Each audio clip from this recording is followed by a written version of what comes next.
So Uthman ibn Abi al-As, he narrates, he says, I became confused in my salat. He's praying and he's forgetting what he's reading. He's forgetting how many rak'at he's praying. He's being distracted and disturbed in his salat. So he went to Rasulullah sallallahu alayhi wasallam in al-Madinah. And he approached the Nabi sallallahu alayhi wasallam. When Nabi sallallahu alayhi wasallam was surprised. What are you doing here? We've appointed you at Ta'if. Why are you coming to al-Madinah? So he said to Rasulullah sallallahu alayhi wasallam, Ya Rasulullah, إن الشيطان قد حال بيني وبين صلاتي وقراءتي يلبسها علي. That a shaitan has become a barrier between me and my salat. He's distracting me in my salat and he's confusing me in that which I read of the Quran. Any advice? فالنبي صلى الله عليه وسلم, he says to him, ذاك شيطان يقال له خنزب. This is a shaitan called Khinzab. فإذا جاءك, if he comes again in the salat, فتعوذ بالله منه. Say أعوذ بالله من الشيطان الرجيم and spiral to your left. وَاتْفُلْ عَنْ يَسَارِكَ ثَلَاثًا. And spiral to your left, يعني turn to your left and go 3 times. And Allah Azza wa Jal will remove him away from you. فعثمان ibn Abi al-As radiyallahu anhu, obviously he returns back to Al-Ta'if and he says, I did that, فَأَذْهَبَهُ اللَّهُ عَنِّي. And Allah Azza wa Jal got him away from me. And his focus and concentration came back to him once again in as-salat. My brothers and sisters in Islam, in brief, if we look at this hadith closely, we find something incredible about the Sahaba and their concern with their salat. Uthman ibn Abi al-As radiyallahu anhu had a problem in where he cannot concentrate and focus in his salat. So what did he do? Most of us today complain from the same issue, but what do we do? Nothing. Yallah, let's pray and it's all good. Inshallah, one day al-khushu' will come by itself from as-sama', it will come down, and one day inshallah we can find this focus in our salat. Uthman ibn Abi al-As radiyallahu anhu didn't settle with this. He didn't ignore it. He got onto his camel and he took a journey of 6-7 days until he reached Al-Madinah to ask Rasulullah sallallahu alayhi wasallam about this issue. 6 days of travel on a camel, day and night, almost 600 kilometers. For what? Because he cannot concentrate in his salat. Don't we all have this issue? What have you done about it? He took a journey until he reached Al-Madinah. And who better than Rasulullah sallallahu alayhi wasallam to ask? فأنت, you and I, my brothers and sisters in Islam, what's our relationship with our salat? What concern do we have with our salat? Yani Abu al-As, Uthman ibn Abi al-As is concerned with his khushu'. Today and I receive messages on my phone, I lost motivation to pray. He's not asking about khushu', he lost motivation to pray altogether. What kind of advice do we give him? Al-ulama rahimahumullah, in their books of fiqh, they used to discuss what is the ruling on a person that leaves a salat. But they didn't go into detail because they said that this is a assumed matter. Who's going to leave salat? Why are we supposed to talk about it anyway? So quick work. They didn't spend a lot of time in it because it wasn't imaginable that someone in their time was going to leave a salat. Shuf, Uthman ibn Abi al-As radiyallahu anhu, we're learning a lot from him. He took this journey because he's concerned in his salat. He understands that as-salat is your link to Allah subhanahu wa ta'ala. Without as-salat, you have no direct connection with Allah Azza wa Jal. Oh, that's why it was called salat. As-salat comes from the word silah. Was-silah means a connection, that which links you and your master. This is why it was called as-salat. Without salat there is no connection. He understood that. For he's missing something vital in as-salat, which is al-khushu'. Let's now look into and analyze the response of Rasulullah sallallahu alayhi wasallam. And this definitely is the cure for each and every single one of us. Everyone that complains of a lack of khushu' in salat and focus in salat, listen, because this is the advice that is basically required for everyone. And Nabi sallallahu alayhi wasallam, he said to him, ذاك shaytan. That distraction that you find in a salat is because of a shaytan. يقال له خنزب. The shaitan's name is called Khinzab. Yani what does this mean? It means that there is a special shaitan designed only to come and distract you in salat. Nothing else. During your day and during your night he doesn't come. But as soon as you say Allahu Akbar, he's there. He's there, right there. Reminding you something in the car, reminding you something at home, reminding you something that you had to do a minute ago. Now all of a sudden in the salat you remember. Where did all this come from? From shaitan yuqalu lahu khinzab. And he is staying with you. He will remain until you finish as-salat.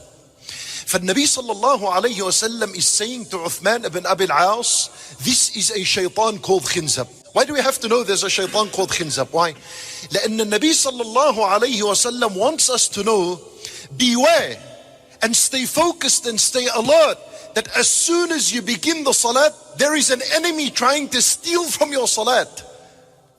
So stay alert. Yani imagine now I said to you, brother, can you go down the street and buy me a bottle of milk and come back? Go to a store and buy me a bottle of milk. Normal, you'll take the journey easy, you'll go, you'll get the bottle of milk and you come. But if I was to say to you, brother, beware.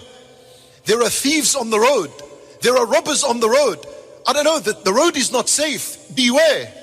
Now, your attitude when going to the store to buy the bottle of milk is not going to be as the journey you will take to the store if I wasn't to tell you of these threats that are around you. It wouldn't. You'd be alert. You'd carry a stick. You'd look left and right so that you make sure you're not attacked. طيب النبي صلى الله عليه وسلم, when he's telling us that there is a special shaitan that comes upon us when we are praying, يقال له خنزب. In other words, Rasulullah صلى الله عليه وسلم is telling us that the biggest and the greatest reason of attaining khushu' in salat is to know that there is an enemy waiting for you as soon as you begin your salat. Now when you know this, your attitude changes when you begin salat. You don't begin Allahu Akbar as though there is nothing and no worry. You begin and you know that you're going to enter a fight against the shaitan, whose only role is to distract you in a salat. For now you're more alert and you're focused and you're concentrating and you begin Allahu Akbar. Or when he comes, you're focused. If he comes and tries to distract you, what do? You say, A'udhu billahi minash shaitanir rajim. This phrase, which is a dua, it is the greatest weapon against the shaitan. The greatest weapon that will seriously damage and hurt the shaitan is this dua, A'udhu billahi minash shaitanir rajim. Why? Because you're seeking Allah's protection from him. Allah Azza wa Jal is the one who created a shaitan. For if you seek Allah's protection from him, Allah is the only one to protect you from him. And then, if distraction is growing and growing in a salat, turn to your left and spittle 3 times. This is on the shaitan and his distraction and his waswas. Uthman ibn Abi al-As did that. And he told us, and eventually after a while, a shaitan was removed. Allah Azza wa Jal took the shaitan away from him and he regained once again consciousness, focus and concentration and khushu' in his salat. In brief, my brothers in Islam, what we're learning from this hadith is that we're supposed to have a serious relationship with our salat. We're supposed to be concerned for every pillar in this salat, every single pillar, and the greatest of them is al-khushu'. Be focused and be aware and be alert and understand as soon as you enter as-salat, you're in a fight with the shaitan. Inna ash-shaytana lakum adu. فَاتَّخِذُوهُ عَدُوًّا. Allah Azza wa Jalla is teaching us how to deal with him. He said that the shaitan is an enemy of yours, therefore take him as an enemy. You see, most of us know the first part of the ayah, that the shaitan is an enemy. But the next part of the ayah says, then treat him as an enemy. And you know, when you have an enemy, how do you treat him? We really know how to treat enemies. If someone hurt you or harmed you or did something to you, until you block him, you don't respond to him, you don't answer him, you'll never invite him, you'll never want to see him. You know you know really well how to treat your enemy. Come on, the greatest enemy on top of the list was a shaitan. Why didn't you do that with the shaitan? And this is the solution that Rasulullah sallallahu alayhi wa sallam teaches Uthman ibn Abi al-As radiyallahu anhu. We ask Allah subhanahu wa ta'ala to grant us al-khushu' in our salat, focus and concentration in our salat. Because without this concentration, without this khushu', our salat is always and always and always going to be heavy upon us. Allah Azza wa Jal, He says, وَإِنَّهَا لَكَبِيرَةٌ إِلَّا عَلَى الْخَاشِعِينَ, that the salat is heavy, it's huge, except upon those who have khushu'. For those who have been given khushu', they will find as-salat, really they will see it as a gift from Allah to them. They will find it as a blessing from Allah to them. They cannot wait to pray. They cannot wait to get up to the salat. Musa alayhi salam, النبي صلى الله عليه وسلم passed by his grave. فَرَأَيْتُ مُوسَى قَائِمًا يُصَلِّي فِي قَبْرِهِ, that Musa alayhi salam was standing and praying in his grave. Yani how much did Musa alayhi salam love the salat that Allah did not deprive him from salat even in his grave. Shaykh al-Islam ibn Taymiyyah rahimahullah, he speaks about this. He says that there are servants that fall in love so much with a worship that Allah will not deprive them from that worship in their grave. What kind of level is this? This is huge. This is a huge level. And it can only be attained with khushu' and deep focus with Allah Azza wa Jal.